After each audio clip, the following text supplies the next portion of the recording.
Welcome to Find Your Outdoors. I'm your host, Frank Willem. The Florida Keys have always been a special place for me. I grew up hearing stories about the years my parents spent living in the Key West at the end of my father's Navy service. The Keys were a magical place, and they still are. As I grew up, I read stories about Hemingway's adventures while bill fishing the Florida Straits from Key West to the Bahamas and even Cuba, and tales of Spanish galleon treasure ships lying broken on the reefs, their treasure spilled out in the sand for the taking by the lucky beachcomber. Wreckers luring ships onto the reefs and pirates capturing merchant ships. And then there's the bounty of lobster and fish in the clear waters completing the laid-back Keys lifestyle. Well, there's a place near the south end of Key Largo with a special magic about it. A place where some say miracles happen. It's called Island Dolphin Care. Dina Hoagland saw firsthand the power that bonding with dolphins could have through her own son. Then later she worked to form Island Dolphin Care, whose mission is to make this animal-assisted therapy available to many others. And the program has proven more effective than most people could ever have dreamed. Over the past 20 years, IDC has successfully developed programs for a whole variety of groups.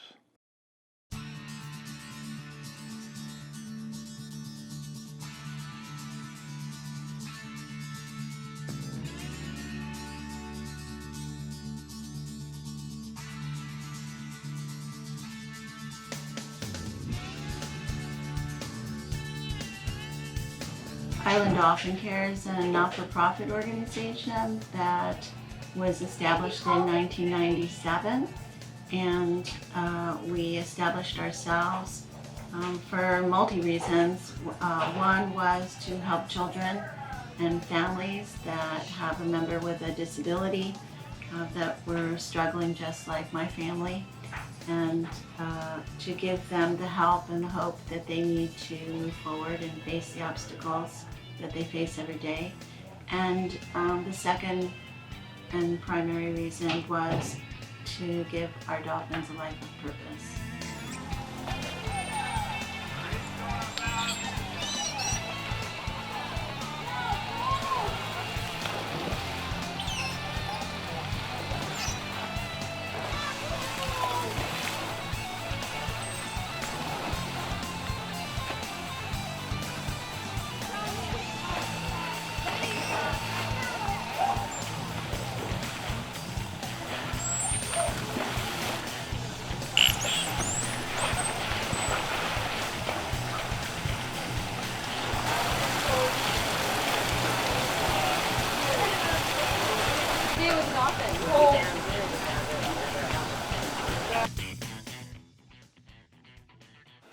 Camilla was amazing. I know last year was kind of a struggle getting her in the water. She was a little hesitant, and this year she was so excited to swim with Fiji. She was just yelling Fiji the whole time.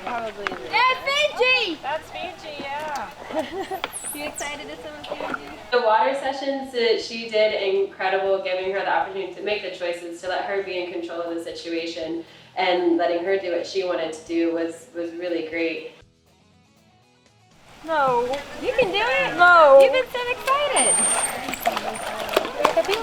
Camilla was born a happy, healthy, typically developing child, and at 6 months old she began having seizures, and we're talking hundreds of seizures a day. And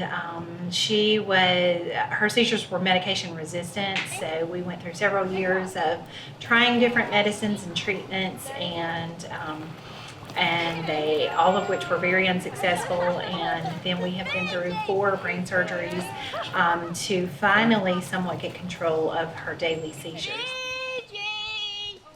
You want to touch right here? Oh my gosh! Kids Outdoors does a great job, and Island Dolphin Care, including the whole family. But just a quick note about Crosby, he was probably going to get involved whether y'all allowed him to or not.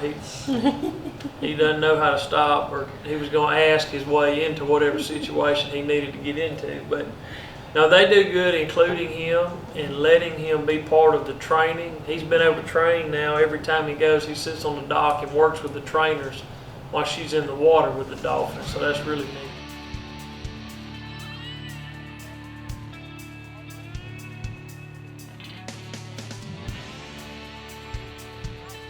Because it's just getting to smile with these kids and to see them grow within just a short amount of time. It's really incredible and it's really special. I mean, we're one of the only places in America that does this, and just being able to provide something for these families, letting them come here and relax in the Keys and to do something that they wouldn't normally do is just very, very touching and very incredible. The families are just always so precious and they're so amazing, and then you can connect such a strong bond in just a short week, and just being able to do that day in and day out, it's really amazing.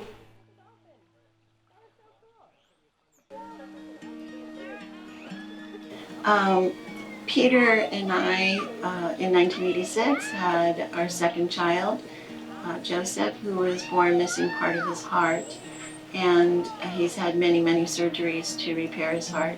During one of them, when he was just 3 years old, he suffered a massive stroke, and that left him in a coma and very neurologically impaired.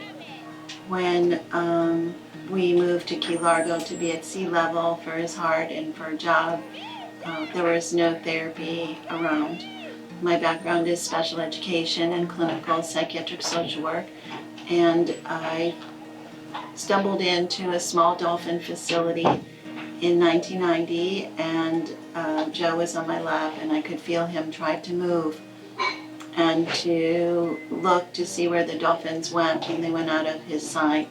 And it was at that moment that I felt I had found something motivating enough for him and therapeutic that would help him and encourage him to move his body again. I told him that the dolphin was left-handed because that was where his biggest problems were, and that if he tried really hard, that I would help him to hold a fish and feed Fonzie, and that's how the therapy began. All of the activities that you see outside with the dolphins were things that were created for the purpose of helping Joe, to motivate him to move his body, to encourage him to look for the dolphins, to interact with the dolphins, and that was really how he became whole again.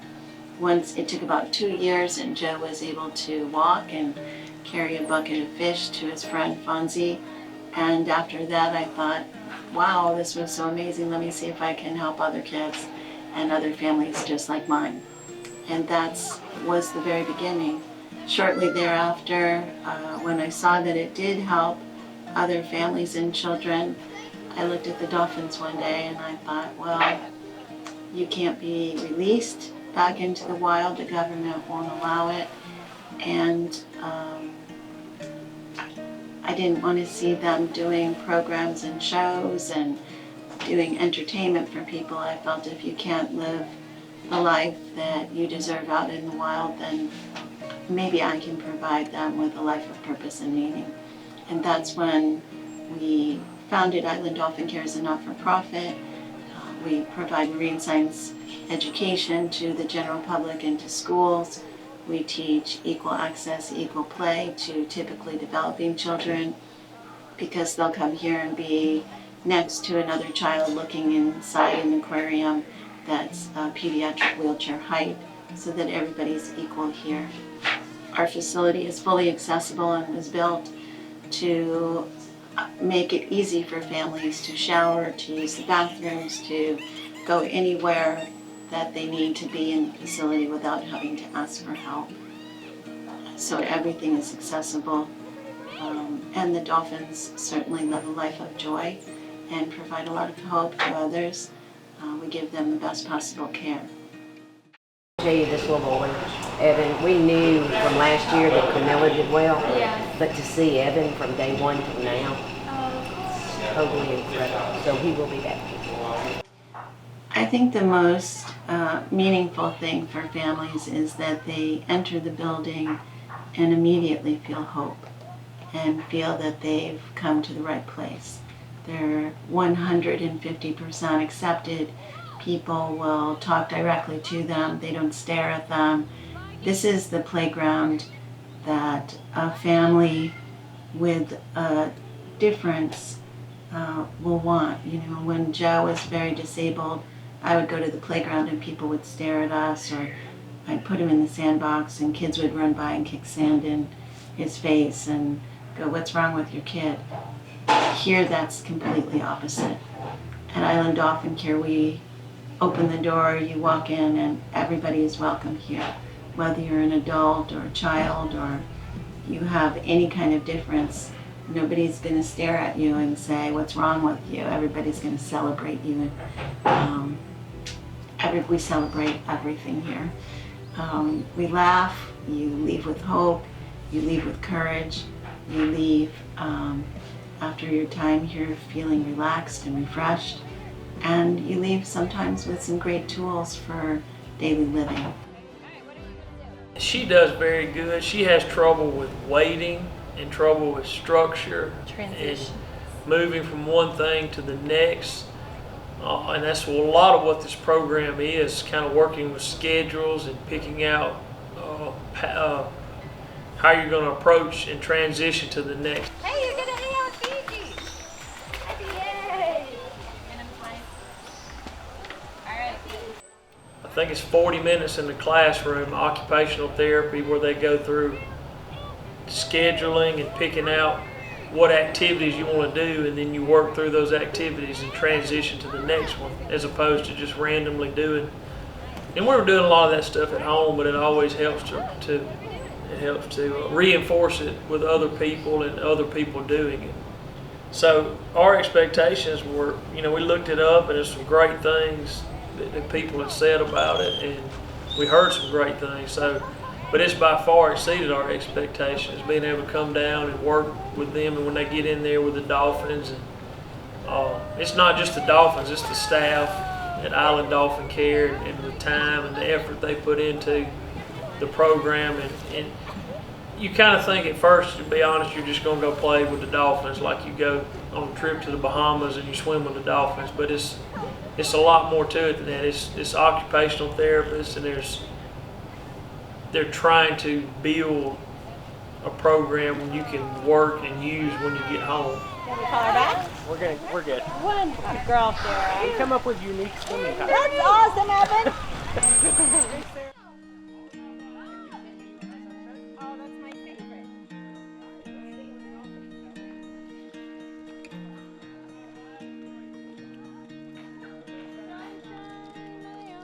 Well, you know, having a relationship like we do with Kids Outdoors is really cool, because you brought such an amazing young man and his dad to the program. And I was very excited to talk to Carol and for her to say that Evan was coming and learning a little bit about him. We totally adapted our classroom sessions in a way to have fun, and it took a few days for him to show us what he was excited by. You put your ears underwater or above water? Are you making dolphin sounds? Can you guys hear that? Yeah. Are you making dolphin sounds? Really, the thing about Island Dolphin Care that I love most is the sense of joy that people have when they're here. People come here of all ages and abilities, and I think what continues to amaze me is that they leave here with a sense of self-confidence and a sense of having their batteries recharged, if you will, and to go back home and generalize what they've accomplished here and the successes that they've had, and continue to celebrate those back home. Put iPad on your mind. Nice work, buddy. I would give it a chance for any kid. I've watched Evan react to it this week. I've had multiple messages and texts, people asking me about it already, because I didn't know anything about it, you know, until Carol mentioned, you know, this trip to me. Bradley totally has the routine down.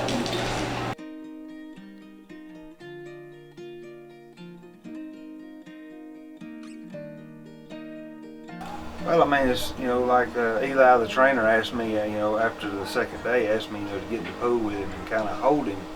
Because Evan's always, every time he's been in the pool, he doesn't really want you touching him. And I've noticed, today that, he swam around with Eli the entire time, and he definitely didn't do that 2 days ago. Well, I hope you enjoyed the episode, and for more information on Kids Outdoors or IDC, check out our Facebook page. Well, join us next week for more action on Find Your Outdoors.